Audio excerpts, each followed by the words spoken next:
12월 22일 금요일 새벽 예배를 하나님께 올려드리겠습니다. 오늘 본문은 빌립보서 1장 12절에서 2장 4절 말씀인데요. 제가 18절과 21절 그리고 27절만 읽어드리겠습니다. 그러면 무엇이냐? 거칠애로 하나 참으로 하나 무슨 방도로 하든지 전파되는 것은 그리스도니 이로써 나는 기뻐하고 또한 기뻐하리라. 이것이 너희의 간구와 예수 그리스도의 성령의 도우심으로 나를 구원에 이르게 할 줄 아는 고로 나의 간절한 기대와 소망을 따라 아무 일에든지 부끄러워하지 아니하고 지금도 전과 같이 온전히 담대하여 살든지 죽든지 내 몸에서 그리스도가 존귀하게 되게 하려 하나니 이는 내게 사는 것이 그리스도니 죽는 것도 유익함이라. 오직 너희는 그리스도의 복음에 합당하게 생활하라.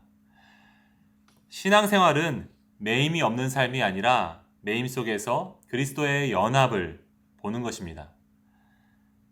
바울은 오늘 본문에서 로마 감옥에 갇혀있는 자기의 삶을 비관하지 않았습니다. 하나님을 믿었더니 오히려 망했다고 생각하지 않았습니다. 바울 자신이 복음을 전하다가 더욱 매임에 놓일수록 그는 그리스도와 자신이 연합하고 있다는 것을 기억했습니다.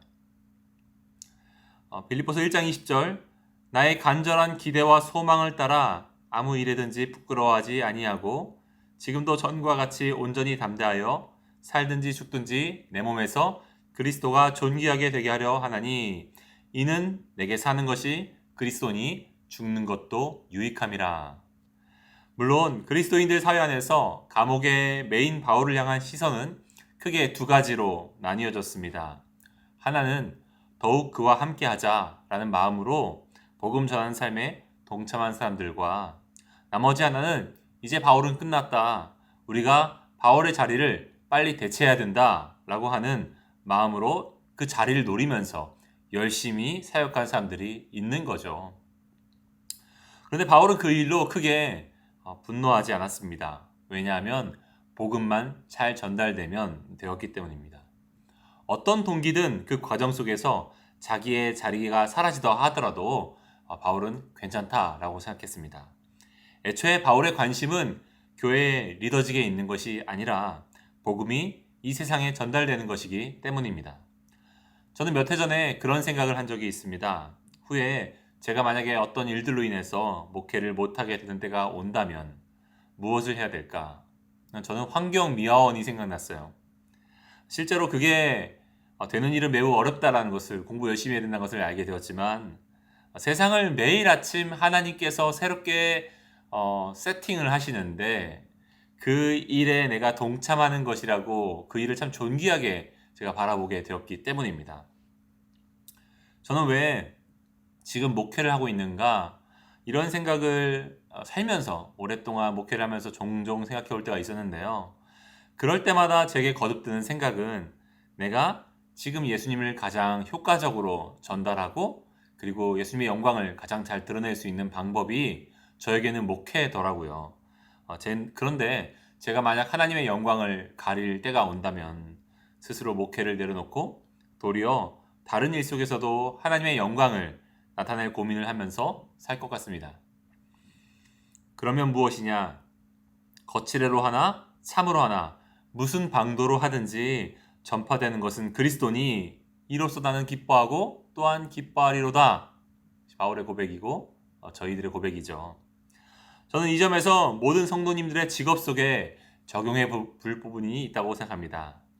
종교 개혁이 위대했던 것은 사람들의 직업 속에 성과 속의 구분을 무너뜨렸다는 점이 포함되어 있을 거예요. 이전까지 사제들은 거룩한 직을 감당하고 신자들은 속된 세상의 일을 감당했다고 생각했습니다. 그런데 루터가 복음의 렌즈로 본 모든 믿는 자들의 삶은 왕같은 제사장이고 거룩한 나라요 하나님의 소유된 백성이었습니다. 모든 사람들이 제사장이기 때문에 우리는 흩어진 자리에서 사제직을 감당합니다. 그러므로 어떤 자리에서든 하나님의 영광을 드러내면 되는 거예요. 내가 하나님의 영광을 가장 잘 드러낼 수 있는 자리에서 쓰임받을 뿐인 겁니다. 무슨 방도로 하든지 전파되는 것은 그리스도니 이로써 나는 기뻐하고 기뻐하노라. 바울은 오늘 어려움 속에 매인 성도님들께 두 가지를 나누고 있습니다. 먼저는 복음을 먼저 기뻐하라는 거고요. 두 번째 내용은 복음에 합당하게 살라라는 겁니다. 먼저 첫 번째 주제를 나눠보죠. 본문의 주요 주제는 어떤 상황에서도 복음으로 기뻐하라는 것입니다. 물론 이것은 고통 속에서도 맹목적으로 기뻐하라는 이상한 쾌락을 말하는 게 아니에요. 반대로 고통을 부정하는 금욕주의도 아닙니다. 이것은 복음의 약속의 기초에서 볼 때 하나님의 목적이 결국 승리할 것이라는 확신에서 비롯된 기쁨이에요. 1장 19절 이것이 너희의 간구와 예수 그리스도의 성령의 도우심으로 나를 구원에 이르게 할 줄 아는 거로 이것이 나를 구원에 이르게 할 줄 아는 거로 그래서 바울은 기뻐했습니다. 왜냐하면 세상은 지금 그가 끝났다고 말하지만 복음은 그가 잘하고 있다고 말하고 있기 때문입니다. 이것이 나를 구원에 이르게 할 줄 아는 거로 그는 감옥 속에 매여 있었지만 세상의 시각으로 자기의 처지를 바라보지 않고 복음의 약속으로 자기를 바라보고 기뻐합니다. 여러분들은 어떻게 그렇게 할 수 있을까? 바울이 나와 다른 사람인 것처럼 느껴질 수도 있습니다. 이것의 이해를 도와드리죠. 저에게는 제 아내가 죄송하지만 성도님들보다 조금 더 소중하겠죠. 그것이 아니라고 한다면 립서비스겠죠. 제 아이가 다른 집 아이보다 더 소중한 것도 사실일 겁니다. 모든 부모가 그렇지 않겠습니까? 옆집 사람들이 모두 내게 틀렸다고 말해도 제 아내가 당신 잘했다고 말하면 전 버틸 수 있어요. 왜냐하면 다른 사람들의 말보다 제 아내의 말이 저에겐 더 중요하기 때문입니다. 사람은 자신이 중요하게 여기는 대상의 말에 가장 큰 영향을 받는다는 거예요. 바울은 어떻게 세상의 시선에서 망한 자기를 보면서도 복음으로 기뻐할 수 있었는가? 그가 세상보다 하나님을 더 중요하게 여겼기 때문입니다. 하나님을 더 사랑했기 때문이죠. 그러므로 그는 복음이 말하는 진리 안에서 자기의 삶을 해석할 수 있었습니다. 그가 기뻐했던 이유예요. 여러분도 하나님이 여러분들에게 세상 모든 것보다 중요한 분이 될 때 매임이 없지는 않지만 매임 가운데서도 기뻐하실 수 있는 겁니다. 두 번째 주제로 넘어가죠. 바울은 우리에게도 자신과 같이 복음에 합당하게 살라고 요청합니다.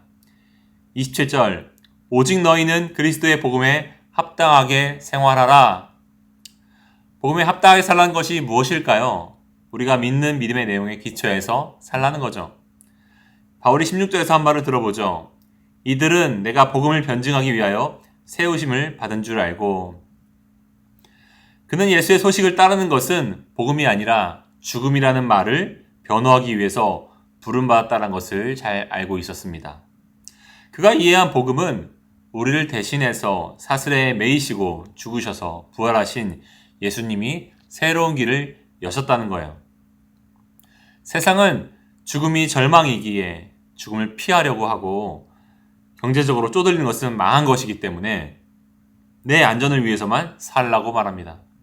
반면에 복음은 죽음을 이기신 분과 그분을 따라가는 길 속에 만나는 죽음은 우리를 결코 이기지 못하고 우리를 고난의 풀물을 통과한 우리는 그 빛나는 정금으로 만든다는 것을 약속한다는 것을 이야기하고 있죠. 그러므로 세상은 지혜롭게 행동하라고 말하지만 우리는 그들이 볼 때 미련한 길을 택합니다. 하나님 앞에 순전한 걸음을 내딛죠. 그것이 우리가 믿고 있는 바이기 때문입니다. 실제로 바울은 복음이 가져온 평화도 감사했지만 매임도 감사했습니다. 왜냐하면 복음이 약속한 결과 또한 믿었기 때문입니다. 복음은 우리의 고난은 예수님이 나몰라라 하는 고통이 아니고 예수님이 당하고 계신 그 고난에 내가 동참하고 있는 것이라고 말하고 있으니까요. 그는 예수님을 믿고 따르다가 사슬에 매이고 어려움을 겪는 것은 예수님과 더욱 연합이 되는 것이고 그 끝은 그분과 함께 맞이하는 부활의 새 아침을 보는 것이라고 복음을 통해서 보았기 때문입니다. 그러므로 매인 중에서도 진리 안에서 기뻐했습니다. 매인 중에서도 원망하지 않고 자기를 감옥에 가둔 병사들에게 복음을 전했어요. 생전에 만날 일 없는 이런 사람들에게 내가 복음을 전할 수 있는 기회라니 그는 도리어 감옥에 오길 잘했다라고 생각했죠. 연말이 되고 원치 않게 이직을 하거나 가고 싶지 않은 직장 생활을 해야 되는 경우가 있습니다. 남들에게 얘기하고 싶지 않은 일이고 이 일만 끝나면 다시는 볼 일 없었으면 좋겠는 사람들과 지낼 수도 있습니다. 그럴 때 바울은 우리에게 말하죠. 복음에 합당하게 생활하라고요. 그것은 두 가지 의미입니다. 우리의 비천한 삶은 그리스도의 비천해짐 수고에 동참하는 의미가 있어요. 그러므로 우리는 그 가운데 우리를 위해서 비천해지신 예수님의 사랑을 더욱 발견할 수 있습니다. 예수님 이렇게 힘드셨군요. 저를 사랑하시기가. 우리는 또한 내 힘 속에서 예수님과 그렇게 친밀할 수 있습니다. 또한 복음으로 보면요. 새로운 사람들과 만나게 하신 이유가 보일 겁니다. 그들을 섬기며 그들에게 복음의 시선 안에서 자기의 오늘을 바라볼 수 있도록 우리가 돕고 위로하고 주님의 사랑의 손길을 사람과 존귀함을 가지고 대할 때 경험케 해줄 수 있습니다. 그런 회복된 시각과 사랑의 수고는 우리가 그리스도와 연합되어 있다는 증거고 다시 말해 구원받은 선명한 증거입니다. 29절 그리스도를 위하여 너에게 은혜를 주신 것은 다만 그를 믿을 뿐 아니라 또한 그를 위하여 고난도 받게 하려 하심이라. 28절 이것이 그들에게는 멸망의 증거고 너희에게는 구원의 증거니라. 아멘. 우리 함께 기도하시겠습니다. 예수님, 우리 삶 속에 예수님의 방법을 늘 택해도 매임이 참 많아서 괴로움이 있습니다. 삶은 더욱 갇히는 것 같고 세상에서 볼 때 더욱 망하는 것 같고 진리를 따르는데 왜 더 어려운 일들이 생기는지 몰라 마음이 답답할 때가 있습니다. 그러나 바울이 말하는 것처럼 복음과 복음이 이룬 결과를 모두 기억하기 원합니다. 복음의 약속과 그 진리 안에서 오늘날을 볼 수 있기를 원합니다. 우리의 망함은 그리스도의 망함에 연합하는 것이고 우리는 그럴수록 더욱 주님과 하나 되어 갈 것입니다. 그리고 주님이 부활하신 것처럼 우리도 영광스럽게 될 것입니다. 그 진리 안에서 주님을 따라다가 겪는 어려움들을 향해 새로운 시각을 갖게 되는 우리가 되게 하여 주옵소서. 예수님의 이름으로 기도합니다. 아멘. 우리 이 시간 두 가지 놓고 기도했으면 좋겠는데요. 먼저는 삶의 어려움 속에서도 복음의 약속으로 자신을 바라보기 원합니다. 신앙생활은 매임이 없는 삶이 아니라 매임 중에도 복음으로 인해서 기뻐하는 삶입니다.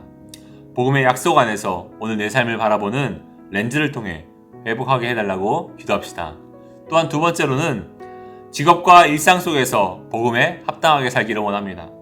우리가 믿는 믿음의 내용이 무엇인지 가장 잘 드러나는 곳이 일터와 가족인 것 같아요. 어떤 상황을 대하는 태도와 선택의 기로에서 우리의 결정이 우리가 누구인지를 말해줍니다.